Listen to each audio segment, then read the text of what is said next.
And my hair is pretty bad right now. But something that I kind of want to talk about on here is that what's the point of learning the lesson if you're just going to make another mistake? And people, because the thing is that when you get to a certain point in your life, you really start to learn so much about yourself. You start to learn what you want, what your ambitions are. Like, so many things about your perspective of yourself begins to change.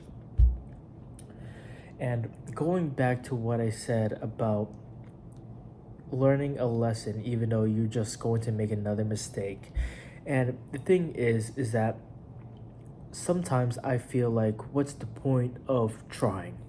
What's the point of me putting myself in embarrassment of failing again? Why do I have to take the risk of failing? Why do I have to keep trying? If I fail again, what's the point? Every lesson, every mistake, every challenge is not going to teach you the same thing. I've always been in this idea, well, not anymore, but I want to talk about it. I've always had this idea of, what's the point of trying? What's the point of putting all this effort into all of these things even though there's a chance of you failing? Like, why can't I just sit here and just not try? It's comforting. The thing is that my lifestyle is that I want a very comforting, quiet lifestyle where there's not so many things going on. I don't want noise. I want peace. I want quiet. And I thought that living that type of lifestyle was literally just not trying. That's not true. And I was wrong. And I might be the only one who ever thought that way. But all I'm saying is that when you get to a certain point in your life, hitting rock bottom, you learn so many things about yourself. And hitting rock bottom, even though rock bottom can feel like it's getting even more rock bottom, your low points keeps getting lower, even though it does feel that way, and it probably is happening that way. I think instead of just enforcing such a negative connotation to that idea of yourself hitting rock bottom, I think we should switch that perspective and just think of it as a lesson. I think that's a better way to put it. And I think it's a more beneficial and more true and natural way to put it. The thing is that you're always going to have so many failures. Always. You're going to have so many mistakes in your life. Nothing is going to go according to plan.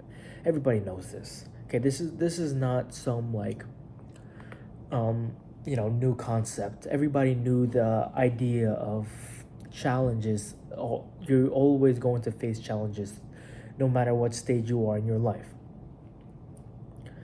But the thing is that for some people, they face such heavy loads of challenges. They get to such a low point in their life where they are seeking for help. And I was one of those people. But the thing is that you start to feel like there's no help around you. Nobody knows what you're feeling. Nobody knows what you're going through. And that is true. Okay, that's the harsh truth, is that nobody knows what you're going to go through. But the thing is, a lot of people don't realize is that when you are at these lowest points in your life, you start to realize that the only help you really need was you. You understanding yourself, you understanding what you want, understanding yourself a lot more is all the help that you really needed. All this, comparative, or is that even a word, or comparisons, where you're always comparing yourself to other people because some people have it better than you. So, and of course, that's always going to be true. There's always going to be someone better than you who has a better life than you, who has a better physique, better money, better girlfriend, looks better, taller than you, anything that you can just pinpoint about yourself, someone is always going to be better than you. And I start to realize is that what's the point of thinking that way? It's true. There's always going to be someone better than you, but you are always going to be better than somebody else. Somebody, you are probably lacking in some areas, but you have amazing good qualities. So what's the point of you comparing yourself to other people if it's just a loop? Someone's better than you, you're better than another person, that person is not better than the other person, that person is better than someone else, and it's a so on cycle. So what's the point of comparing?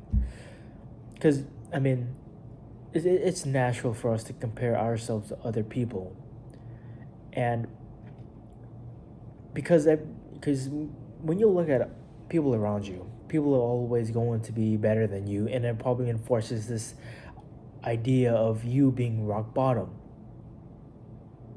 But maybe sometimes your rock bottom is not even rock bottom.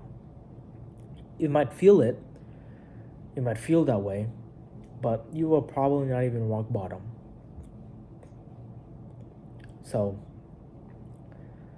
all I really wanted to say is that your lowest points in your life may not feel like your lowest points might not be as bad as you think. And if they are, of course, like everybody thinks their life, people can all say a bunch of stuff about their life and it's always going to be different. But what I'm trying to say is that even though you feel like your life is at rock bottom, you are at your lowest point, it might not be the lowest point. You are probably not behind. And even though if you feel like it, take it as a lesson. Try to understand yourself better. Take this as a chance, this as an opportunity to not just look for help, but understand that you are the only help you really need. So I will leave this message on to you, and then hopefully I will see you in the next video.